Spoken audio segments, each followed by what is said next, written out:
Good morning, everyone. Welcome to Thoughtful Thursdays. We are so excited about our guest today. If you've watched Aging Experts, you know how business minded and innovative she is because she invented something that didn't exist at the time. And it has been a big hit. So go watch that show. It'll be listed under her name and check out what she did. But she has a lot of tips and tricks for us today about business and building a business. So before we go to her, I want to say I'm Carol Henderson. I have Life by Design, and I help you to design your life to be your best life ever. I don't think that the second half of your life should, be any different than the first half, unless it's better. And I think you should spiral up. Watch the words of your mouth so you can spiral up, especially this time of year. Be grateful. People are mindful of being grateful this time of the year, being thankful. So I just want to bring that to top of mind again today. But I am grateful for my host, my co-host, Barbara Ellison, who Oh, we laugh, we work hard, we travel hard sometimes, and you've seen some of hmm that. And I'm so grateful that she came into my life actually quite a few years ago before we even thought about starting this. So, Barbara, Yep. tell us about you. Good morning. How are you doing? Yeah, I'm Barbara Ellison. I'm a transformational life trainer. Because aging is about so much more than just trying to look like a 30-year-old or 40-year-old or 50-year-old, depending on how old you are. It's about being your best self ever. Just having the physical, the financial, the mental wellness to make the rest of your life the best of your life. And that is possible. All we have to do is work on it a little bit and surround yourself with the people that are doing it and stay away from the people that aren't.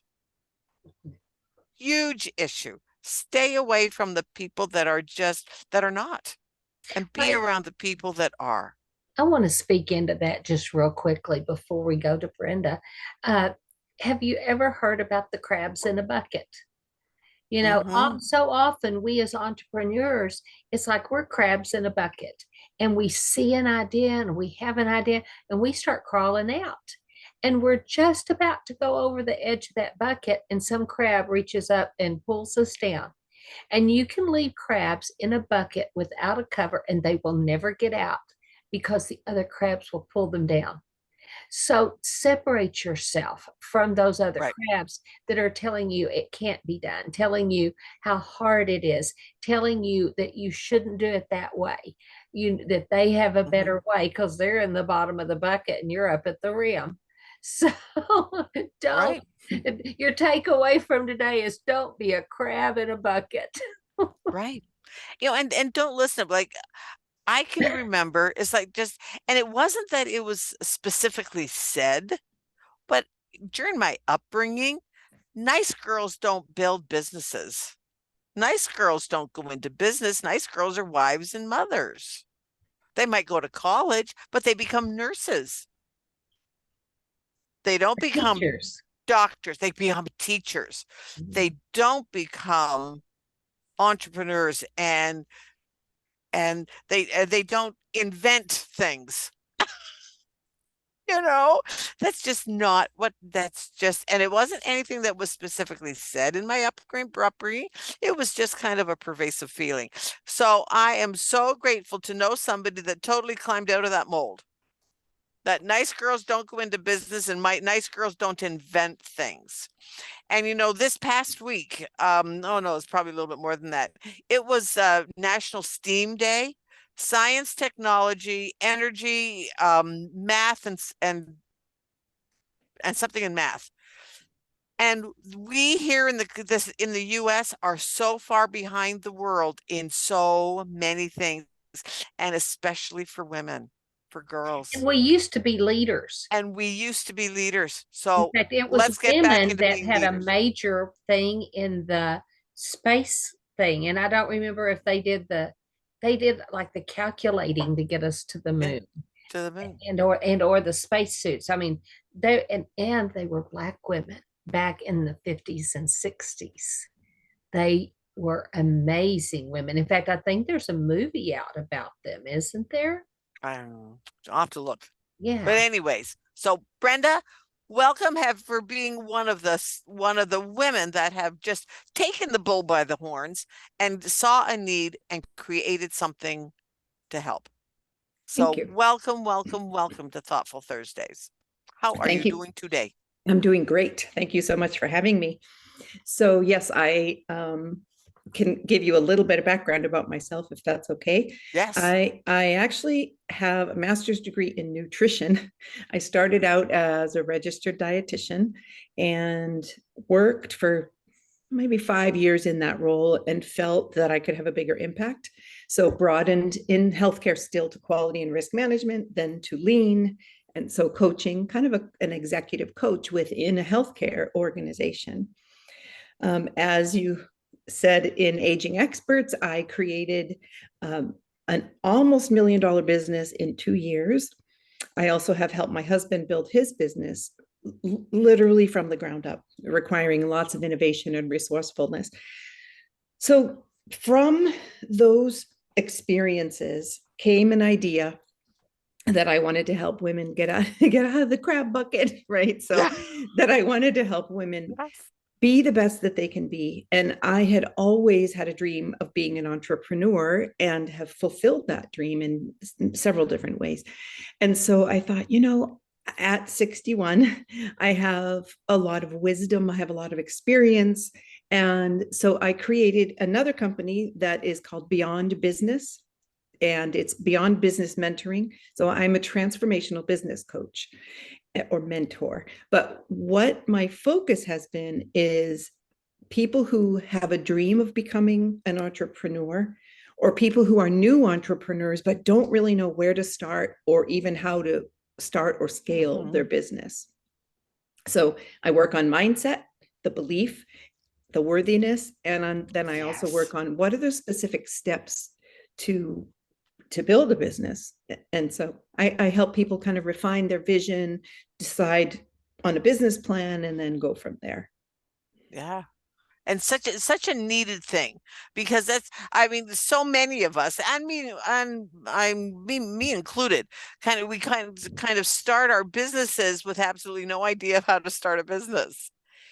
And then of course it's like, oops, yike, what am I doing? And then it's like, all right, so now I need some help, because it's not scaling, it's not growing, I don't have the total vision of who I am within what I do. Who do I want to be? Yes. What kind of a business do I want? How do I want to serve? And I have to admit, for me, this has been a journey that now I'm finally realizing that I want to work with baby boomers, the ones that are getting ready to retire, but they have no idea of who they are outside of their title or their job description. And they're feeling kind of like a fraud, that here they are in this corporate job or this just some kind of a title that they have. And it doesn't matter whether you're a shop steward or the CEO of a business, of a company. The things that are coming up are that, oh, yike, that they don't know who they are. Well, So and the other part of that is things have changed and so things have much changed that so what much. they knew, how they have lived their life in that position of CEO or whatever position. And all of a sudden things have changed. Over the last year, it's like they took the whole world and tumped it out and mushed it all around, and we're all grabbing to think what, or not grabbing, What but happened? putting, what is my piece? Where is it? How does it fit?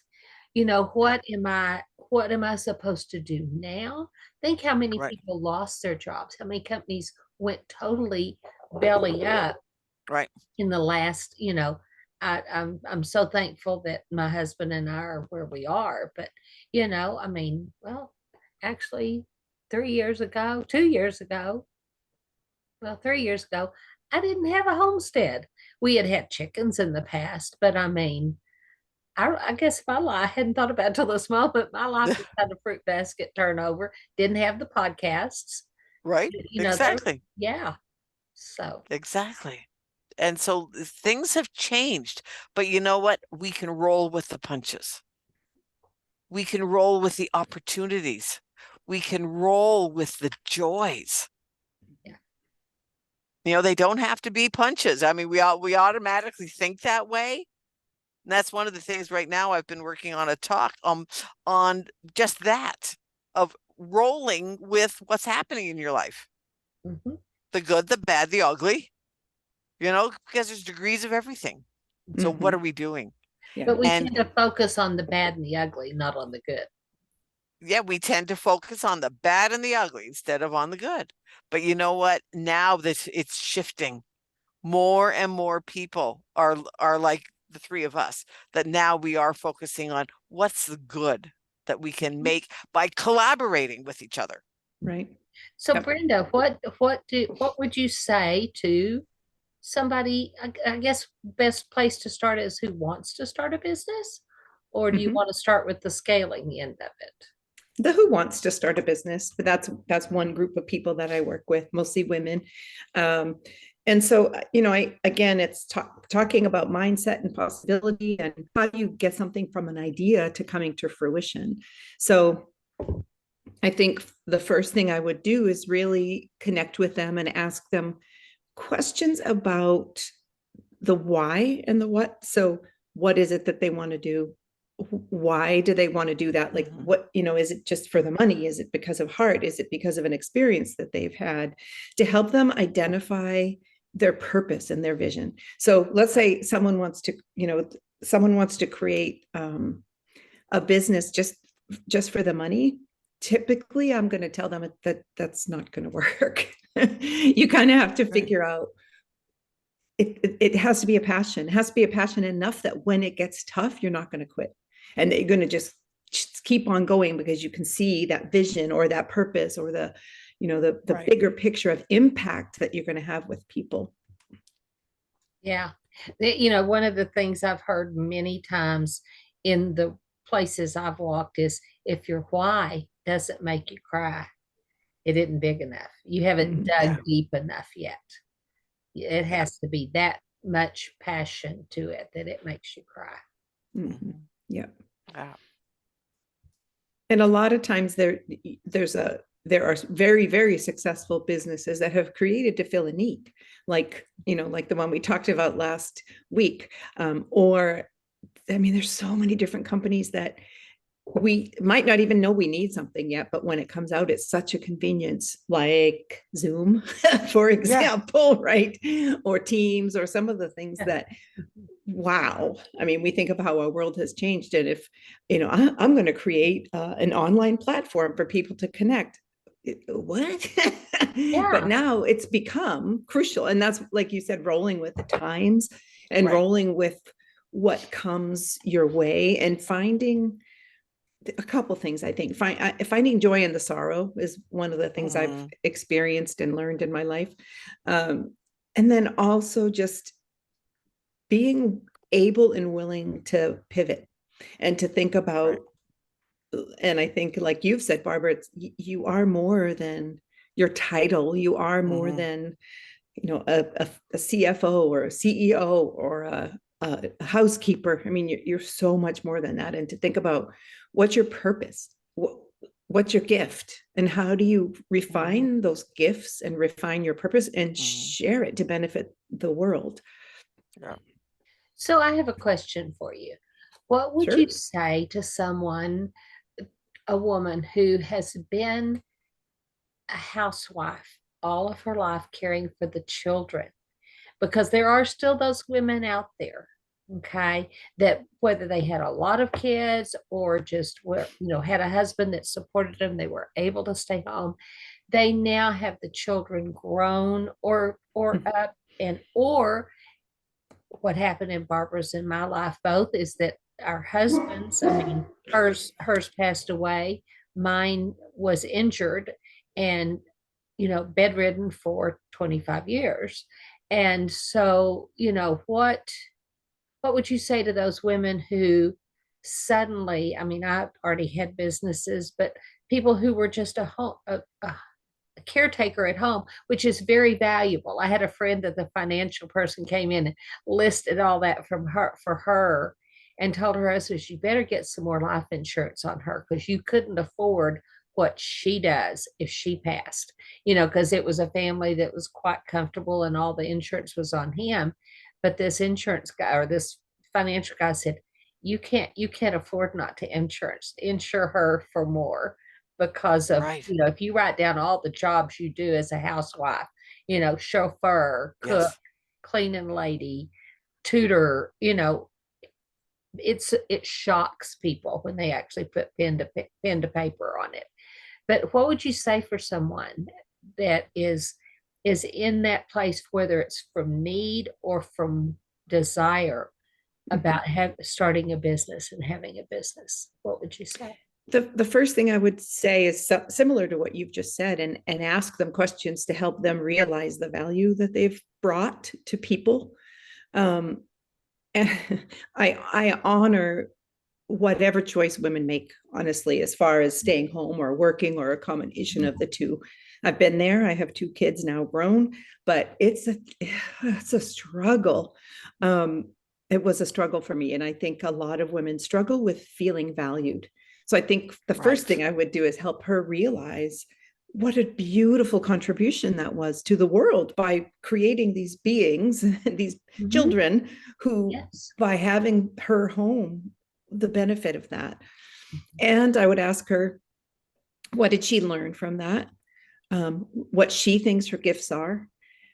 What are some of the things she needed as a mom that maybe that could be a business idea that she had about, maybe it was a gadget she created or a process that she used or a service that she needed that maybe she could help other people now by creating that and by offering that service.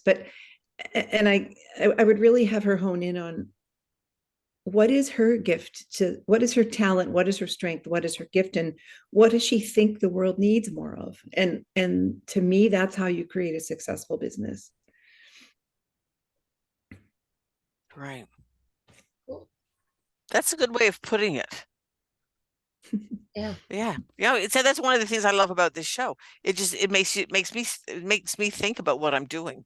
Yeah, it does. Why I'm doing it. Yeah, gosh, because yes, absolutely. That's the biggest thing. When you can have an impact on somebody else's life, that is absolutely a joyful thing. And and sometimes you don't even realize you're doing it. Mm-hmm. And you don't have to go out and get a degree, go to school for tons of years. You've learned so much, whether it's in business or staying home with the kids. You've got so much value to share with the world, just wisdom. And in the Bible, it talks about the older women teaching the younger.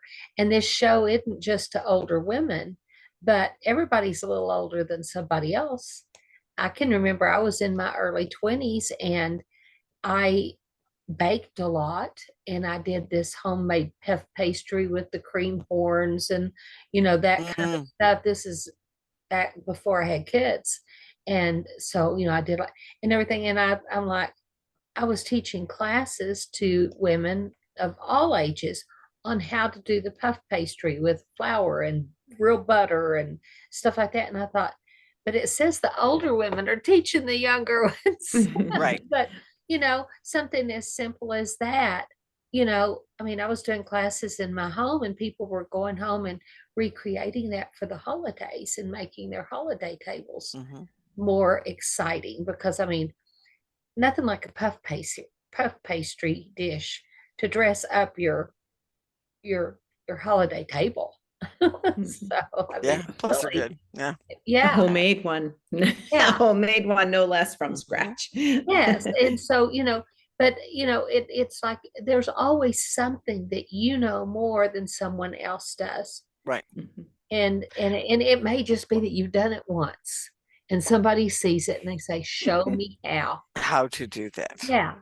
Right. Show me how to take that pumpkin and take the seeds out and roast them and put them on a tray, bake them, and then make a pie from scratch. Show me how. Mm-hmm. Yeah. And once in a while, one of the things for me is that, and it's a bit of a pet peeve, is that sometimes somebody who is slightly older, they'll say, well, what can you learn from them? Because they're so much younger than me. You know what? Once in a while, I always think of it out of the mouths of babes.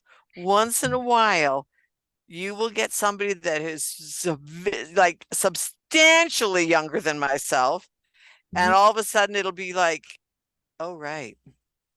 But That that's a makes form of total arrogance, sense. that That we you think, can't learn from yeah. somebody, that you can't learn from somebody younger or somebody totally different Mhm. than And you. so right there, that you're right. It's like if you think you can or you think you can't, it doesn't matter. You're You right. can't. Yeah, So it's the same thing with learning from someone. If you think you can learn from that person or you think yeah, you can't. I mean, there's so many people. Everybody has a gift and a right, talent that God put in them before they were born. Everybody. So if you haven't found that, you need to either get on your knees or find somebody that can help you dig that out. right, And sometimes it's both. Sometimes it's both. You don't want to be like the person that was saying, God, send me help. And they drowned in a flood, their house, and they got up to the gate and said, but Lord, I asked for you to help. He said, I sent you a boat, a helicopter, and an SUV. You didn't take any of them. So sometimes it is somebody like Brenda coming along and teaching you how to, right, or Barbara or me. We right. all have our We little all love to special teach. niches. Yes. Yeah. Hmm. That's like yesterday I was talking to a friend of mine and we were just talking about life choices. And I said, I look back now and I mean, I always, as a kid, I always wanted to be a teacher and then took a student teaching class and went, hated it, hated it, realized that I would never, ever be a school teacher. But now I love being a life trainer because it has just made such a difference that when somebody says to me, like right now, I'm in the middle of, I'm doing a little webinar series for a group. And they came on and they said, wow, Barb, that was absolutely amazing. And we were talking, I mean, I was just teaching on mindset and how to go from mindset into having a mind shift. Well, what does it take to have a mind shift? Well, okay, that's what we're talking about. And then going into mind flow. And it was like, oh, wow. So Right. Brenda, what did you want to be as a child? Oh gosh. Uh, Teacher was one of the things. Nurse was another, because my mother's a nurse. Engineer was another. My father's an engineer, and that I have a lot of talent in that area, but it Mhm. wasn't. It didn't connect enough with people, so I didn't follow that. But um, I've always been a teacher as well, and um, I do coaching, but I also obviously do teaching. There's some involved with that sometimes. Yeah. I think it's, talking back to what you were saying about learning from others, all you all you have to do, which is something I always work on, but is be humble enough and have the Right. humility enough to realize that you can learn, um, and to listen before you judge that someone's too young or too whatever to be able to, oh, they can't teach me anything. No, everybody can teach you something. So Yes. Yes. Yeah. I think the worst 4 words in the English language is I already know that. Well, and haven't you both run into people that it's like you can just tell that when you start to tell them, they put up this brick wall of Yep. I know more than you. I get that a lot, especially from doctors, some from nurses, but mostly from doctors when I'm talking about the nutritional needs and Right. that kind of stuff. It's like, well, I have all those letters after my name. And, I don't have those letters, but I do have a lot of practical knowledge. And I've had Right. to come to grips with, I do know that. And Barbara, we have a mentor and they kept saying, you need to bring this out. You need to let people know about this. You need to share. And I fought it for a while because I didn't see value in what I knew. Right. Right. Even though Yeah. we used to go and volunteer at a clinic 4 times a year, and it was over in Illinois. It was in the poorest county, the third poorest county in the country. And we would go do this voluntary natural medicine clinic, and, multiple doctors in different modalities. I think we probably had about 10 doctors in different modalities that came. The dean of the College of Naturopathy from Chicago. And Keith and I just went to help. And we did that 4 times a year. And it got to where Keith said everybody would start hunting him down before things started going, what did Carol bring this time? What does she have to show us? Because I always had Right. new and different things and protocols Right. and things, and Right. nowhere near where I am now of things and protocols. But Right. yeah, There's so much out there. Oh, there So is. much out there. Yeah. It's So, fascinating yeah. when you talk about people who are resistant. I coach people, and of course sometimes they don't want to be coached, or exactly. they think they know. And so I call it making butter, which when I was a little girl on Thanksgiving, one time we decided to make butter. So I had a jar of however you make butter with cream and cream of tartar or whatever. And I'm shaking it and shaking it and shaking it, and nothing happens. My brother takes it, shake, shake, butter. So I was making it the whole time, but you couldn't see it, right? So that's how I equate it to coaching, is that I work with people on a continuous basis, and I might not see a change, but then all of a sudden I see this Yes, change. Right. exactly. And so sometimes they're listening when you don't think, but there's another saying is, when the student is ready, the teacher appears. Teacher peers. Yes. Or if the student hasn't learned, the teacher hasn't taught. So I've been taught to really be humble and do a lot of self-reflection on, okay, how can I approach this differently? What is it that they need? How would they listen better? How can I force reflection on them by using, open-ended questions and really helping them see? So it's an incredible relationship that develops between the coach and the client, a student, what you choose to call people, but I call them clients. Because the ones in my business come to me seeking guidance, but still sometimes there's a resistance that most of the time is fear, but there's a resistance of, oh, I already know that, or why are you asking me that question, or why do I have to do that? So I think it's just kind of breaking through the fear and developing enough trust that people will take little step by little Getting step out of your comfort zone. Yes. Because sometimes when you're learning something new, it is a little bit uncomfortable. Oh gosh, yeah. Exactly. It has to be. It has to be uncomfortable. Well, and so many people, they're not willing to go back through the basics, even a little ways. But Newt Rockney, when he started football every year, he'd go, this is a football. It's this long. It's this big around. It's, but that was his first words of every training every year. It was, gentlemen, this is a football. And he went back to the basics, and they did all their drills. But he started out with that very basic, because when you start where you think they are, right, they may have missed how long that football was and need to know it, or something like that, because they don't know. Barbara's favorite saying, they don't know what they don't know. Don't know. So when they come to you and say, I know this, this, and this, you still have to go back to those basics and get them to hang on long enough to find out where there's a gap. A gap. Because there will definitely be a gap somewhere in there if they're not where they need to be. Exactly. Yeah. Otherwise they would be where they want to be. Or they're not where they think they should be. Right. Exactly. Yes, Right. exactly. And it's not Huge just a time difference. thing. It's not just a It's time not a thing. time thing. Right. I've read a couple really, really good books lately. One of them is called The Big Leap.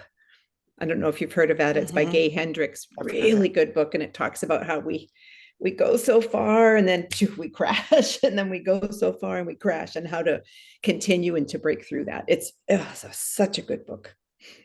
Yeah. So anyways, all right. Well, Okay. Brenda, this was absolutely amazing. It is. Such always a good conversation. Thank you. Yes, it was great to speak with both of you. We love having you on, Brenda. So tell people how they can get a hold of you. Yep. So it's beyondbusinessmentoring.com, or my email, which is brenda.flores@beyondbusinessmentoring.com. And how I work is that you can schedule a complimentary introductory call, just so we can get to know each other and see if what I'm offering is something that you need and is a fit for you. I'm also on LinkedIn and Facebook, but LinkedIn as Beyond Business. Okay, wonderful. Well, thank you so much for joining us today. We certainly do appreciate it. And you bring so much value every time we have you on. And for those of y'all that want to see what she invented, go to the Aging Experts. It's our other page, our other podcast. And we had her on, and you get to see what she did. She displays it and stuff and tells you the journey. So if you're thinking about inventing something, definitely go watch that show. So we will see y'all. Have a wonderful holiday. Thank you. Okay. Take care. Bye. Bye.